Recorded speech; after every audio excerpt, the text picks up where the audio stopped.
Bismillahirrahmanirrahim. Assalamualaikum warahmatullahi wabarakatuh. Alhamdulillah wa syukurillah wa la haula wa la quwata illa billah. Halo para mahasiswa semua, dimanapun Anda berada, jumpa lagi bersama saya dalam mata kuliah Sistem AC. Pada kesempatan kali ini kita akan membahas tentang topik karakteristik refrigeran pada sistem AC. Silahkan Anda perhatikan baik-baik dalam pembahasan dan diskusi kali ini. Yang pertama, Anda perlu memahami definisi dari refrigeran tersebut. Nah, refrigeran itu merupakan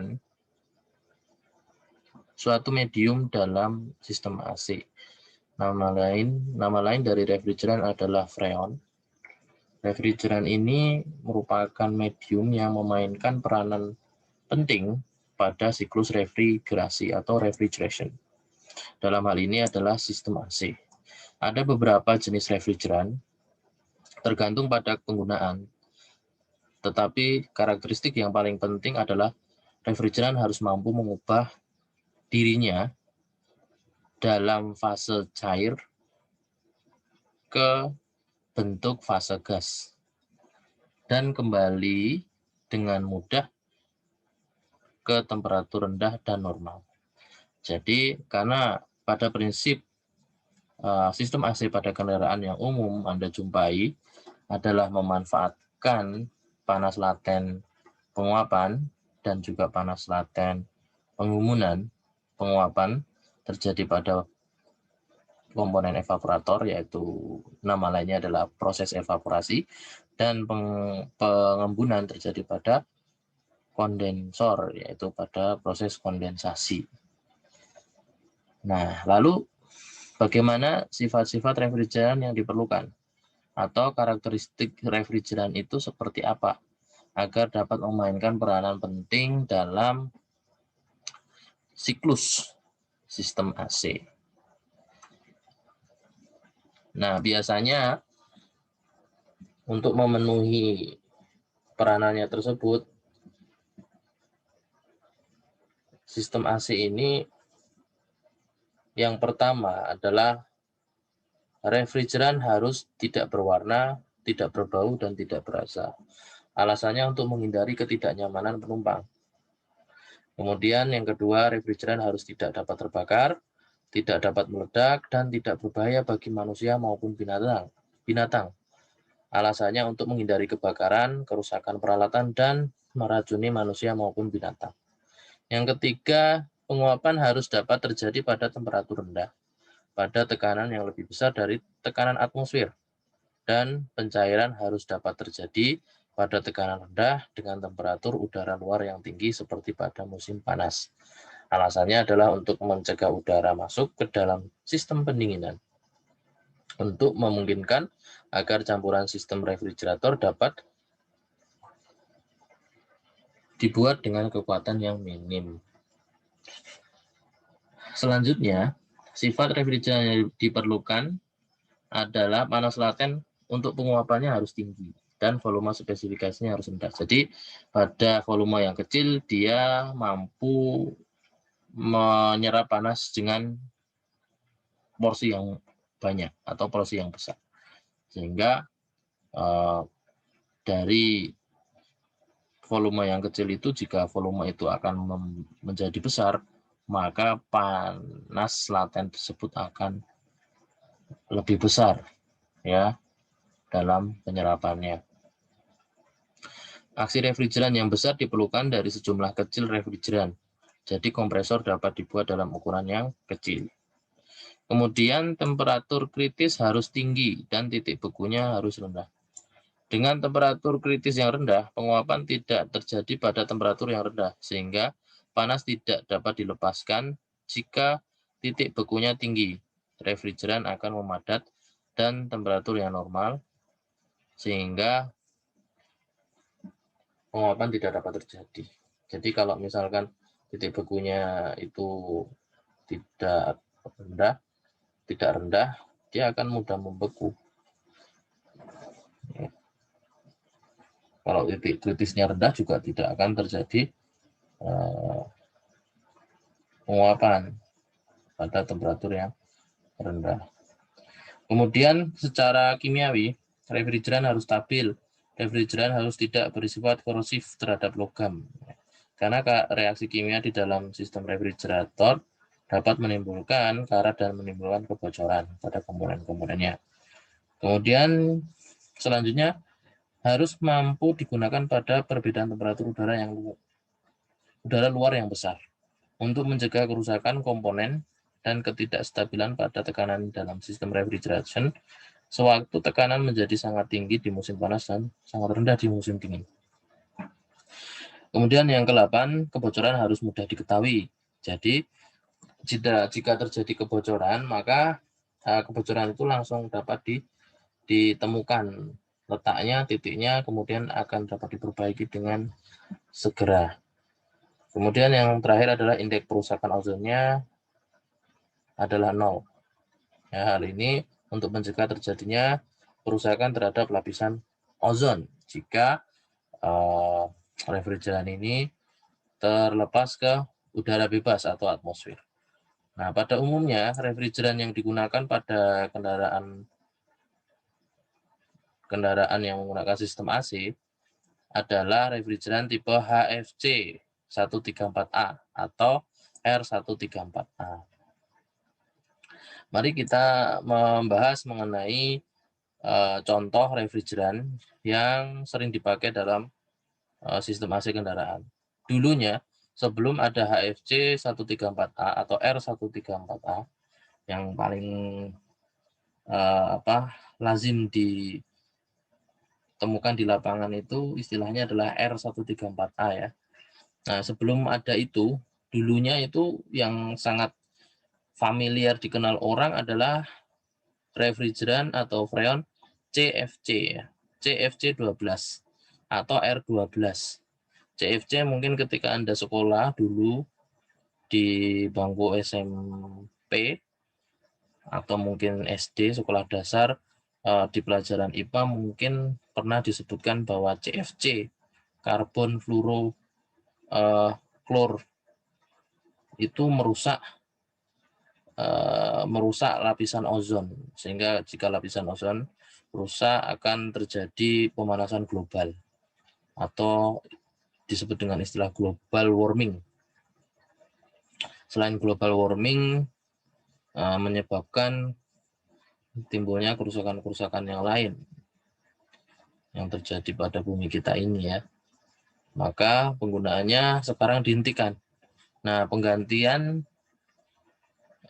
dari CFC 12 atau R12 tersebut digantikan dengan refrigeran HFC 134A atau yang lebih dikenal dengan R134A yang memiliki sifat termodinamika yang sama seperti CFC 12 sehingga kemungkinan untuk menghindari perubahan penting pada komponennya itu lebih minim.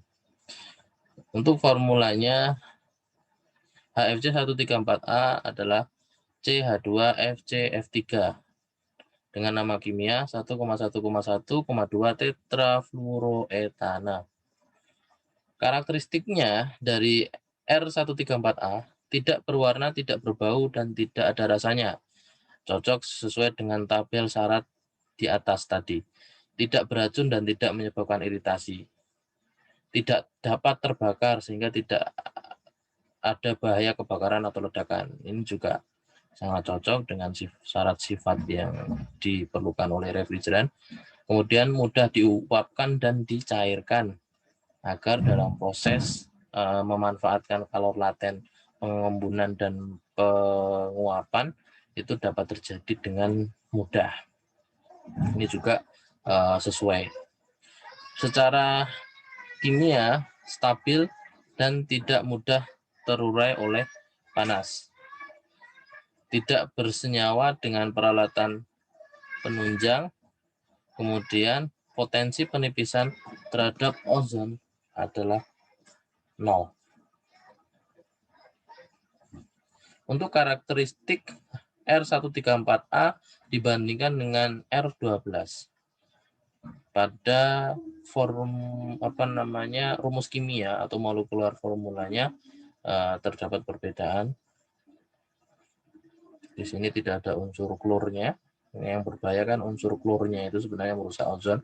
Kemudian molecular weight atau berat molekulnya ini lebih ringan untuk R134A dibandingkan R12. Kemudian boiling point atau titik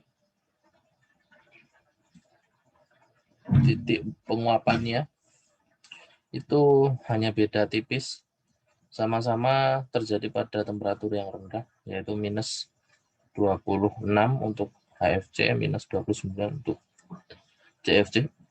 Kemudian untuk critical temperaturnya, temperatur kritisnya juga tidak jauh berbeda, bisa Anda lihat di tabel.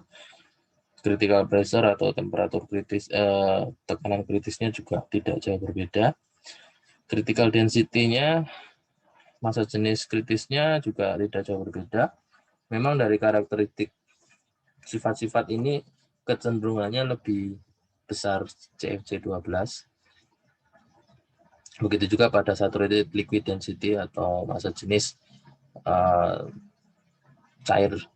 cairan bentuk cair jenuhnya, massa jenis bentuk cair jenuh dari refrigerannya itu juga lebih rendah HFC 134A. Kemudian untuk spesifik volumenya, nah untuk spesifik volume dalam bentuk saturated vapor atau uap jenuhnya itu lebih tinggi HFC sedikit.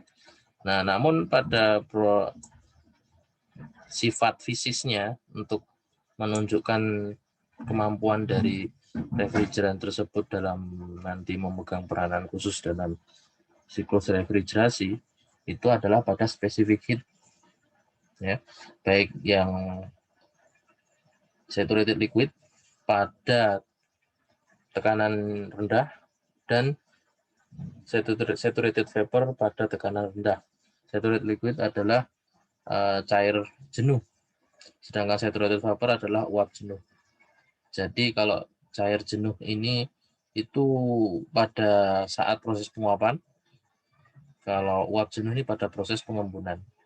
Dilihat kedua-duanya unggul, yaitu pada HFC. Lebih unggul dibandingkan pada CFC. Atau R134A lebih unggul daripada R12.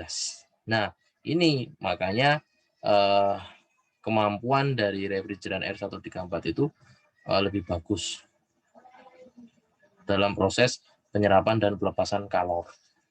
Begitu juga pada latent heat of evaporation-nya, ya, pada proses perubahan cair menjadi gasnya juga jauh lebih baik dibandingkan R12 atau CFC 12. Untuk thermal conductivity-nya juga lebih unggul dibandingkan CFC untuk R134A. Kemudian combustibility, kemampuan terbakarnya, kedua-duanya tidak mampu untuk dibakar atau tidak bisa terbakar, jadi bagus. Untuk ozone depletion index, indeks kerusakan ozon ya, indeks penyebab rusaknya ozon itu untuk HFC 0, sedangkan CFC itu 1, sehingga kemungkinan rusaknya ozon akibat CFC itu ada, sedangkan HFC tidak ada kemungkinan menyebabkan kerusakan ozon 0, sehingga HFC saat ini yang lebih sering digunakan.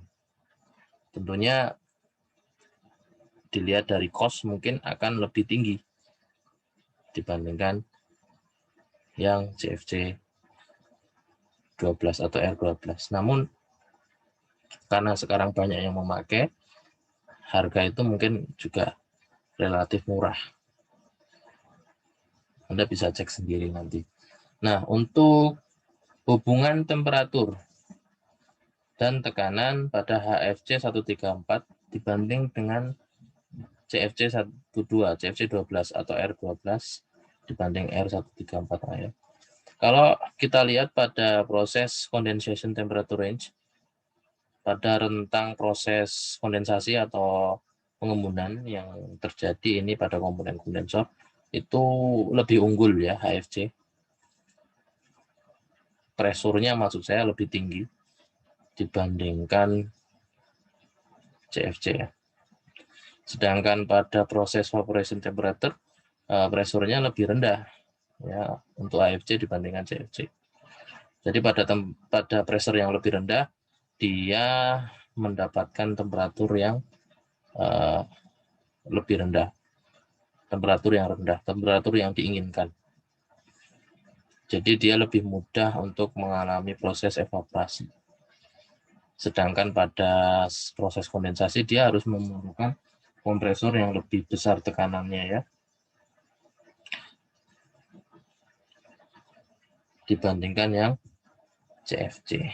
Namun signifikan untuk proses penyerapan kalornya akan lebih mudah karena di sini dengan temperatur yang lebih rendah ya didapatkan pada proses evaporation.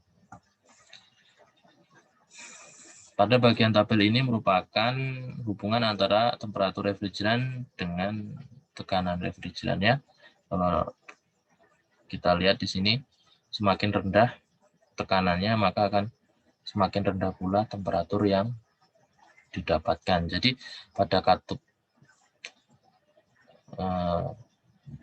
ekspansi ya atau expansion valve itu tujuannya kan menurunkan tekanannya ya. Kalau tekanannya turun refrigeran tersebut maka temperaturnya juga turun. Kalau temperaturnya turun pada evaporator tersebut terasa dingin dan udara di dalam ruangan akan bergerak menuju atau berpindah ya lebih tepatnya berpindah menuju evaporator. Nah, perpindahan ini dinamakan perpindahan secara aliran, yaitu perpindahan yang dinamakan dengan istilah konveksi. Dan nanti ketika dia masuk ke dalam dinding evaporator atau sirip-sirip evaporator terlebih dahulu kemudian masuk pada dinding pipanya, itu dinamakan proses perpindahan secara konduksi.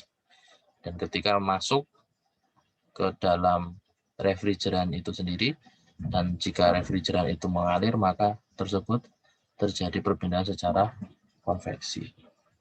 Sehingga konduksi dan konveksi ini lebih kita gunakan kembali ya dalam analisis sistem AC, meskipun sudah diberikan pada perpindahan panas, mata kuliah perpindahan panas. Ya, sekian untuk pembahasan karakteristik refrigeran pada kesempatan kali ini. Mudah-mudahan dapat dipahami oleh para mahasiswa sekalian.